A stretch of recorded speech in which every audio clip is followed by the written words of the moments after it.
Yep tout le monde, bienvenue à tous dans cette toute nouvelle review de Captain Tsubasa, épisode 24, 25, j'ai perdu le compte.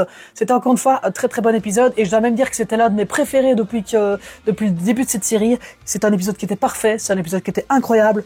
On est toujours au cours de ce tome 33 justement et comme je le disais, maximum 2 épisodes. Cette demi-finale Japon-France sera terminée et prochain épisode, ce sera enfin terminé. Ils ont quand même fait pas mal durant en longueur. Je suis presque sûr qu'en coupant tous les récaps à gauche à droite, il y aurait eu moyen de conclure dans cet épisode-ci. Mais bon, c'est dommage. En tout cas, il nous reste plus que ce petit morceau-là à faire dans le prochain épisode. Au final, le prochain épisode marquera aussi une période de transition, on va dire, entre la fin de ce match et la préparation de ce qui arrive par la suite. Donc c'était très intéressant. Et en quoi cet épisode était vraiment excellent. La review sera quand même assez courte parce qu'il s'est pas passé énormément de choses. C'est l'entièreté de la deuxième mi-temps de prolongation. Ça reprend à moitié des événements qu'on avait déjà parlé dans la review de l'épisode précédent la semaine dernière. C'est-à-dire l'hécatombe au niveau du Japon qui est complètement blessé. On a les deux frères Tachibana qui sont out, on a Yuga qui est blessé à la jambe droite, Wakashimazu, laisse tomber, ses mains elles sont bousillées, Misugi, ses problèmes de cœur, voilà, c'est vraiment dur du côté japonais. Hein. Ils sont là, et Soda qui avait pris sa carte rouge, donc il joue à 10, il y a 5 blessés, ça ne va pas, il n'y a rien qui va. Et il y a eu des choses qui ont été quand même pas mal utilisées, comme j'avais dit dans le précédent épisode, concernant la météo et ce genre d'arguments qu'on n'utilise pas trop dans les autres animés de football, alors que ici, on nous a été encore un petit peu plus loin que ce qu'on avait déjà été juste avant. Notamment, déjà, on va refaire l'épisode dans l'ordre. On commence avec l'équipe de France qui se remet en question. Le coach qui dit qu'il a quand même sous-estimé l'équipe du Japon. Ça, c'est assez fort qu'ils se rendent compte de ça parce que au départ, la stratégie a été faite avant le match. Économisez-vous, gardez vos forces pour la finale, ne montrez pas toutes vos cartes pour la finale contre l'Allemagne. Et là, ils ont été obligés de sortir le grand jeu. Et même malgré tout, ça n'a pas suffi. Alors que ils sont 10, dont 5 blessés sur le terrain. Donc là, ça a quand même été vachement intéressant, cette remise en question. Et au final, les supporters qui sont au taquet pendant ce match, qui encouragent les deux équipes, ça c'est top aussi. Et alors, dans cette prolongation, il y a des choses intéressantes. C'est que dans un premier temps, au tout début, il y a la France qui va attaquer à fond. Et c'est là que je trouve la meilleure partie de l'épisode. On ressent la détresse japonaise. Très clairement, on ressent la souffrance physique. On ressent les limites vraiment, cette domination et on ressent aussi surtout cette détermination du Japon à ne pas du tout se laisser faire. Quand on voit qu'il y a une attaque qui est menée par les Français, que il y a Wakashimazu qui met sa vie pour faire un punch et qu'au final le joueur français retombe sur sa main et on sent que ça broie, on a sa douleur vraiment, on la ressent presque. Et puis qu'il y a Misugi qui dit oui, on va se battre jusqu'à la mort, rappelle-toi, pour nous c'est notre dernier match, c'est quand même assez émouvant. Tir de Bossy, les Tachibana catapultent, ils tirent, ils disent que ouais, pour nous aussi c'est notre dernier match, donc autant qu'on crève sur le terrain. Et puis le ballon revient sur Napoléon. Il y a Napoléon, il va tirer, et Wakashimazu va se relever en poussant un gros kia et en criant yeah, il va punch le ballon, qui revient sur Pierre qui tire avec une reprise de volée, et Misugi qui sauve avec un retour acrobatique, qui dégage le ballon très très loin. Ça c'est beau, ça c'est vraiment magnifique. Et alors en début aussi de cette seconde prolongation, j'ai omis de préciser, mais le duel Pierre contre Yuga qui est un monstre de puissance, qui ok déjà de base est blessé, donc qui est quand même vachement handicapé niveau puissance, mais qui reste quand même très très fort. Et on a Pierre qui le démarre, paf, il fait voler Yuga, il prend le ballon à Yuga de force, et ça c'est là qu'on voit en fait que Pierre, c'est un joueur comme je l'ai dit, qui est technique, qui est intelligent, qui est extrêmement rapide, et qui est puissant. Et ça c'est bon. Et en plus c'est un très bon capitaine. Ça, c'est important. Et dans cette contre-attaque japonaise, on a uniquement Tsubasa et Misaki qui sont valides pour pouvoir attaquer. Ici, je dis valide. Je dis pas en forme, je dis vraiment valide, puisque toute l'équipe est KO. Au final, il y a quand même quelques joueurs qui ne sont pas blessés, notamment Matsuyama, Jito et Ishizaki. Ils sont juste épuisés, j'imagine, mais ils ne sont pas blessés. Donc, ils pourraient, mais il faut qu'ils défendent, vu que ce sont les seuls joueurs valides de la défense, avec les blessés qui sont repliés en défense aussi. Au final, Tsubasa dit, ok, il y a que moi qui peux attaquer. Je suis le seul, comme ça, pendant que moi j'attaque, les coéquipiers derrière, ils peuvent se reposer. Ça, c'est cool. Et truc que je disais par rapport à la météo qui était très bien exploitée encore une fois, c'est que Tsubasa dit, bon déjà, il montre sa palette technique, malgré un terrain qui est trempé, qui glisse et tout ça, il arrive encore à dribbler, à effacer toute l'équipe de France. Mais à un moment, il va courir vers l'aile et il va longer l'aile de toute vitesse. Et comme Genzo a fait la remarque, justement, que c'était bien joué, c'est parce que quand il pleut, avec les crampons, tout le monde marche à peu près dans le milieu du terrain, enfin court dans le milieu du terrain. Et donc, il y a de la boue, et donc le terrain se retourne, et donc ça glisse, il y a des bosses, donc la conduite de balle n'est pas facile. Et Tsubasa a compris qu'en fait, sur les ailes, c'est le côté où les joueurs se déplacent le moins.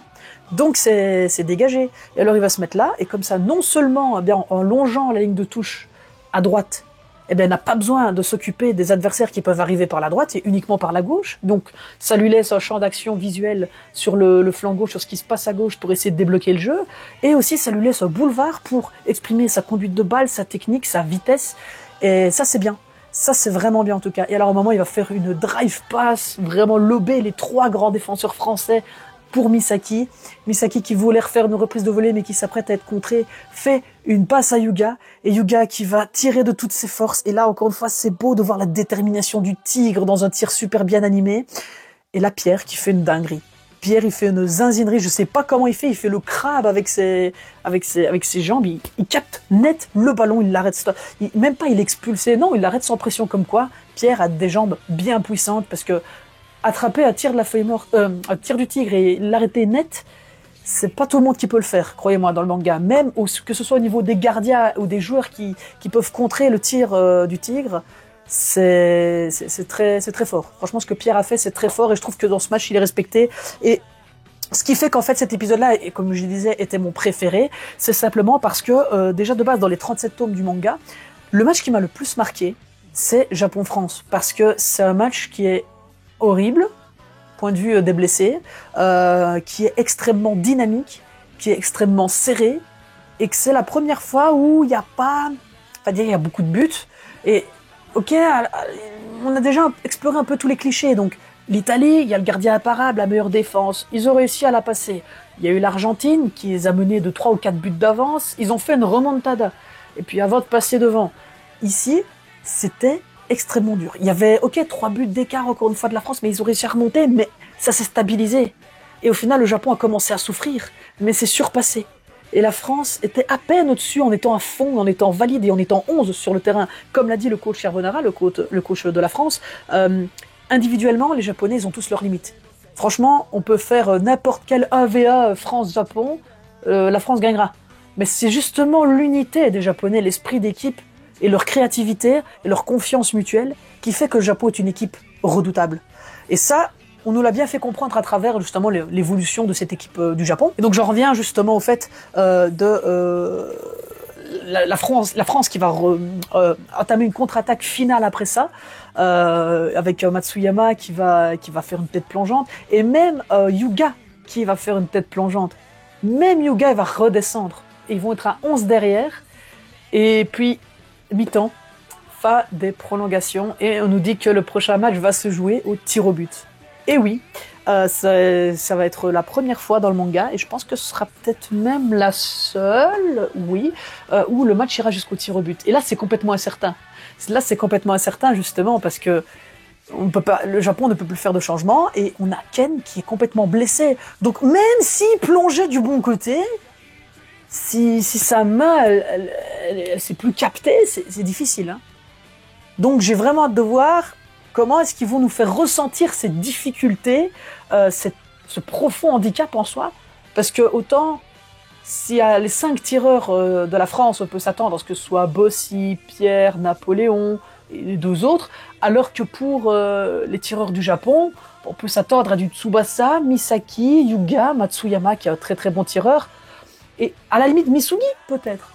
Je me souviens plus des tireurs, c'est pour ça que je dis ça. Il y en a 4, je suis sûr. Misugi, je suis un peu moins sûr, mais Misugi, il a un problème cardiaque, il peut plus courir et tout, ok, mais il pourra bien tirer un penalty. Donc là, ici, ils sont d'égal à égal, mais la différence va être le gardien. Alors ok, c'est Wakashimazu, il a des réflexes et tout ça. En face, c'est Amuro. Amuro est quand même, vu qu'il est dans l'équipe de France et qu'on nous dit que chaque joueur français est professionnel, il faut dire qu'Amuro, voilà, il n'est pas censé être mauvais, normalement. C'est pas censé être une grosse passoire. C'est pas non plus Zino, c'est pas non plus Genzo, mais c'est pas Morisaki. Voilà, il est plus fort que Morisaki. Je l'ai dit. Désolé, allez, s'il y a des fans de Morisaki, je l'ai dit. Amuro plus fort que Morisaki. Morisaki, c'est une fraude. Voilà. Donc voilà, hâte de voir comment ce match France-Japon va terminer. Ah, je considère que je fais comme si j'étais un animé Oni. J'espère que l'épisode vous plaira, en tout cas la semaine prochaine et ce dénouement-là. Et on entamera donc le dernier arc de cette saison 2, justement. Et je pense que vu l'entrain qu'il y a entre Captain Tsubasa Ace, la fin du manga qui arrive début avril, la fin définitive, je veux dire par là, et tout... Est-ce qu'on aurait une saison 3? Là, je reste sur ma faim. Je veux une saison 3. Je veux l'arc World Youth. Je veux tout. Je veux tout. C'est simple. Je veux que la série Captain Tsubasa continue. Cette adaptation en animé, on n'y croyait plus. Cette saison 2, on n'y croyait plus. Et finalement, on nous a redonné espoir il y a maintenant un peu plus d'un an. Voilà. Je suis très content, en tout cas, de cette adaptation pour le moment. Dites-moi, en tout cas, ce que vous pensez de cet épisode, de cette review également. Voilà. Si ça vous plaît, lâchez un petit pouce bleu, ça me fait extrêmement plaisir. Abonnez-vous à la chaîne pour ne pas manquer les prochaines vidéos. Je vous annonce déjà que cette semaine, il y aura une grosse vidéo. Oh oui, une grosse vidéo. Elle arrivera à la fin de semaine. Montage travaillé, je vous parle d'un manga, c'est une pépite. Soyez au rendez-vous. Et quant à nous les amis, on se retrouve très bientôt pour une prochaine vidéo. C'était Skippy. Allez, bye tout le monde.